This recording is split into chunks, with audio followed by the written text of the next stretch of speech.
রূপসী বাংলার কবি জীবনানন্দ দাশের স্মৃতিচারণে আমরা লহরীর শিল্পীরা। গ্রন্থনা সমীর চক্রবর্তী ও মৌসুমী চক্রবর্তী, উপস্থাপনা সমীর চক্রবর্তী, মৌসুমী চক্রবর্তী ও অশোক বিশ্বাস, আবহ ও দৃশ্যগ্রহণ অনুরূপ বিশ্বাস। রবীন্দ্রনাথ ঠাকুর এবং নজরুল ইসলামের পর বাংলাদেশ তথা পশ্চিমবঙ্গে যে কবির কবিতা সবচেয়ে বেশি পড়া হয়েছে বা এখনও হয়, তিনি রূপসী বাংলার কবি হিসেবেই পরিচিত জীবনানন্দ দাশ। 1899 থেকে 1954 এই 55 বছর বয়সের মধ্যে তাঁর অমূল্য সৃষ্টিগুলির অন্যতম একটি কাব্যগ্রন্থ রূপসী বাংলা। আমরা সেই কাব্যগ্রন্থের অন্যতম কবিতা আবার আসিব ফিরে এখন শুনব। তবে তার আগে বলে রাখা ভালো যে রূপসী বাংলার কবিতাগুলোর অধিকাংশই কাঠামোগতভাবে সনেট। কবিতাগুলো সনেট আকারে লিখিত হলেও তিনি তাঁর প্রিয় অক্ষরবৃত্ত ছন্দই ব্যবহার করেছেন। এখন আমরা সেটি গান ও কবিতার মেলবন্ধন হিসেবে নিবেদন করছি। আবার আসিব ফিরে ধানসিঁড়িটির তীরে এই বাংলায়, আবার আসিব ফিরে ধানসিঁড়িটির তীরে এই বাংলায়। হয়তো মানুষ নয়, হয়তো শঙ্খচিল শালিকের বেশে, আবার আসিব ফিরে ধানসিঁড়িটির তীরে এই বাংলায়, আবার আসিব ফিরে ধানসিঁড়িটির তীরে এই বাংলায়। হয়তো ভোরের কাক হয়ে, হয়তো ভোরের কাক হয়ে এই কার্তিকের নবান্নের দেশে, কুয়াশার বুকে ভেসে একদিন আসিব, আসিব এ কাঁঠাল ছায়ায়।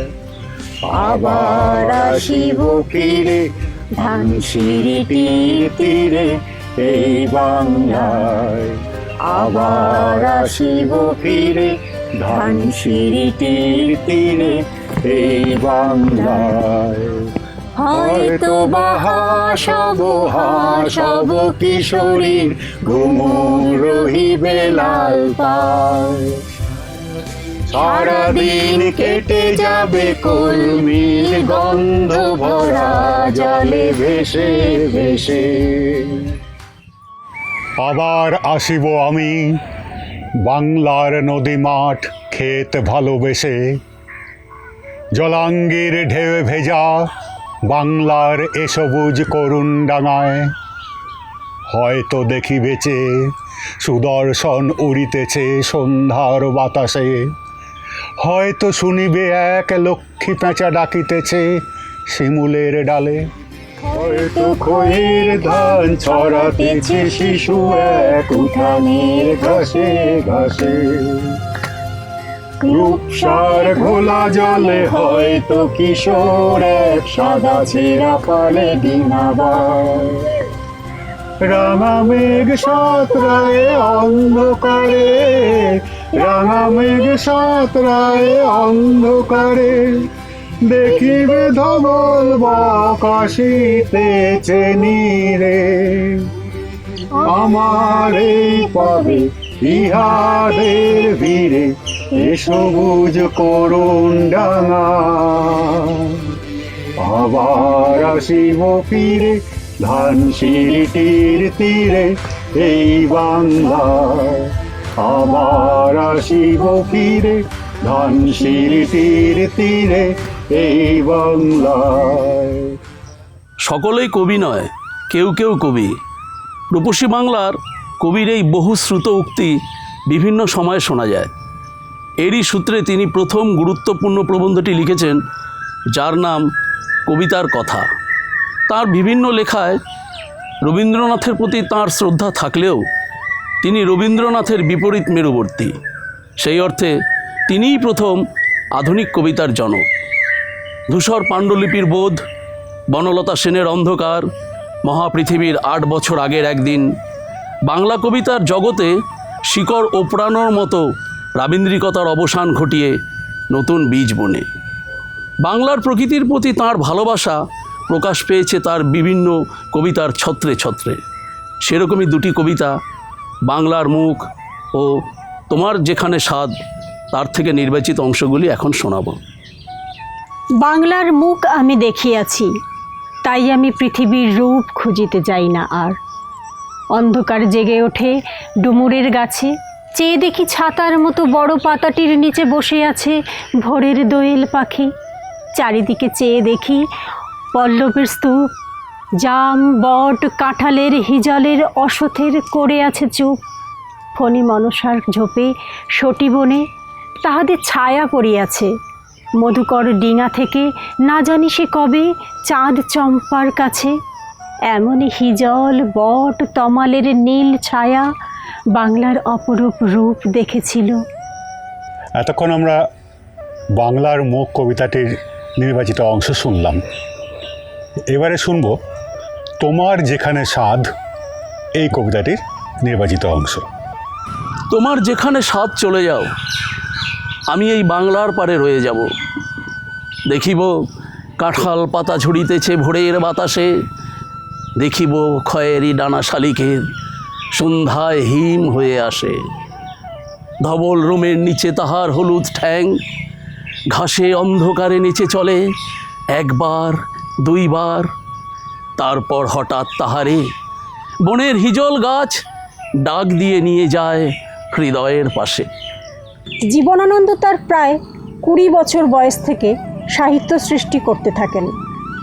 তার জীবদ্দশায় বিভিন্ন পত্রপত্রিকায় মাত্র 269টি কবিতা প্রকাশিত হয়। ঝরা পলক থেকে বেলা, অবেলা, কালবেলা এই 7টি খণ্ডে 162টি কবিতা প্রকাশিত হয়। তার অনেক অপ্রকাশিত রচনা তার মৃত্যুর পরে তার ভাই অশোকানন্দ, বোন সুচরিতা, ভাগ্নে অমিতানন্দ ও ডাক্তার ভূমেন্দ্র গুহর প্রচেষ্টায় প্রকাশ পায়। 2008 সাল নাগাদ তার সব সৃষ্টি প্রকাশিত হয়, যার মধ্যে ছিল প্রায় 800টি কবিতা, অসংখ্য উপন্যাস ও ছোট গল্প।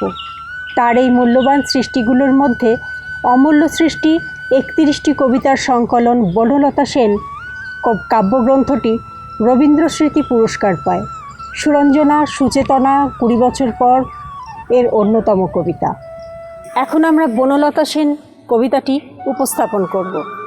1000 বছর ধরে আমি পথ হাঁটিতেছি পৃথিবীর পথে, সিংহল সমুদ্র থেকে নিশীথের অন্ধকারে মালয় সাগরে অনেক ঘুরেছি আমি। বিম্বিসার অশোকের ধূসর জগতে সেখানে ছিলাম আমি, আরও দূর অন্ধকারে বিদর্ভ নগরে।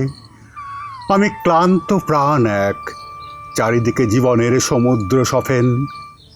আমারে দুদণ্ড শান্তি দিয়েছিল নাটোরের বনলতা সেন। চুল তার কবেকার অন্ধকার, বিদিশার নিশা, মুখ তার শ্রাবস্তির কারুকার্য। অতি দূর সমুদ্রের পর হাল ভেঙে যে নাবিক হারায়েছে দিশা। সবুজ ঘাসের দেশ যখন সে চোখে দেখে দারুচিনি দ্বীপের ভিতর, তেমনি দেখেছি তারে অন্ধকারে। বলেছে সে, এতদিন কোথায় ছিলেন? পাখির নীড়ের মতো চোখ তুলে নাটোরের বনলতা সেন। সমস্ত দিনের শেষে শিশিরের শব্দের মতো সন্ধ্যা আসে। ডানার রৌদ্রের গন্ধ মুছে ফেলে চিল। পৃথিবীর সব রং নিভে গেলে পাণ্ডুলিপি করে আয়োজন। তখন গল্পের তরে জোনাকির রঙে ঝিলমিল। সব পাখি ঘরে আসে, সব নদী ফুরায় এ জীবনের সব লেনদেন। থাকে শুধু অন্ধকার, মুখোমুখি বসিবার বনলতা সেন।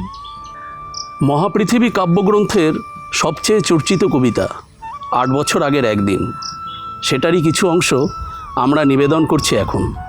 শোনা গেল লাশ কাটা ঘরে নিয়ে গেছে তারে কাল রাতে। ফাল্গুনের রাতের আধারে যখন গিয়েছে ডুবে পঞ্চমীর চাঁদ, মরিবার হলো তার স্বাদ। বধূ শুয়েছিল পাশে, শিশুটিও ছিল। প্রেম ছিল, আশা ছিল, জ্যোৎস্নায় তবু সে দেখিল কোন ভূত। ঘুম কেন ভেঙে গেল তার? অথবা হয়নি ঘুম বহুকাল, লাশ কাটা ঘরে শুয়ে ঘুমায় এবার। এই ঘুম চেয়েছিল বুঝি? রক্ত ফেনা মাখা মুখে মড়কের ইঁদুরের মতো ঘাড় গুজি, আধার গুজির বুকে ঘুমায় এবার। কোনোদিন জাগিবে না আর। তার কবিতায় সময় ও কাল মাটির সুরে কথা বলে, যেমন সুরঞ্জনার প্রতি ভালোবাসার প্রকাশ আকাশলীনা কবিতায়। সুরঞ্জনা, ওইখানে যেও না কো তুমি, বলো না কো কথা ওই যুবকের সাথে। ফিরে এসো সুরঞ্জনা, নক্ষত্রের রূপালী আগুন ভরা রাতে। ফিরে এসো এই মাঠে, এই ঢেউয়ে। ফিরে এসো হৃদয়ে আমার, দূর থেকে দূরে, আরও দূরে। যুবকের সাথে তুমি যেও না কো আর। কি কথা তাহার সাথে, তার সাথে? আকাশের আড়ালে আকাশে মৃত্তিকার মতো তুমি আজ, তার প্রেম ঘাস হয়ে আসে। সুরঞ্জনা, তোমার হৃদয়ে আজ ঘাস, বাতাসের ওপারে বাতাস, আকাশের ওপারে আকাশ। প্রকৃতিকে নিয়ে তার একখানি অপ্রকাশিত কবিতা তার জন্মশতবর্ষে প্রকাশিত হয়, যদিও সেই কবিতার তিনি কোনো নামকরণ করেননি। সেই কবিতাটাই আমরা এখন শুনব। ঘুমায় পড়িতে হবে একদিন, আকাশের নক্ষত্রের তলে শ্রান্ত হয়ে। উত্তর মেরুর সাদা তুষারের সিন্ধুর মতন এই রাত্রি, এই দিন, এই আলো, জীবনের এই আয়োজন। আকাশের নিচে এসে ভুলে যাব ইহাদের আমরা সকলে। একদিন শরীরের স্বাদ আমি জানিয়াছি, সাগরের জলে দেহ ধুয়ে ভালোবেসে বুঝিয়াছি আমাদের হৃদয় কেমন। একদিন জেগে থেকে দেখিয়াছি আমাদের জীবনের এই আলোড়ন। আধারের কানে আলো, রাত্রি দিনের কানে কত কথা বলে শুনিয়াছি। এই দেখা, জেগে থাকা, একদিন তবু সাঙ্গ হবে। মাঠের শস্যের মতো আমাদের ফলিবার রয়েছে সময়। একবার ফলে গেলে তারপর ভালো লাগে মরণের হাত। ঘুমন্তের মতো করে আমাদের কখন সে বুকে তুলে লবে। সেই মৃত্যু কাছে এসে একে একে সকলের বুকে তুলে লয়। সময় ফুরায়ে গেলে সবচেয়ে ভালো লাগে তাহার আস্বাদ। হয়তো এই কবিতার মধ্য দিয়েই তিনি এক কঠিন বাস্তবের কথা বলেছেন। 1954 সালে ট্রাম লাইন ধরে অন্যমনস্কভাবে হাঁটার সময় মাত্র 55 বছর বয়সে ট্রামের ধাক্কায় এই মহান কবি তথা সাহিত্যিক চিরঘুমের দেশে চলে যান। সেদিনে সেই অনাকাঙ্ক্ষিত দুর্ঘটনা না ঘটলে বাংলা আধুনিক কবিতার জগৎ আরও নতুন নতুন সৃষ্টিতে সমৃদ্ধ হতো। আমরা লহরীর তরফ থেকে সেই মহান কবি, সাহিত্যিক তথা গল্পকারকে জানাই সশ্রদ্ধ প্রণাম। ধন্যবাদ।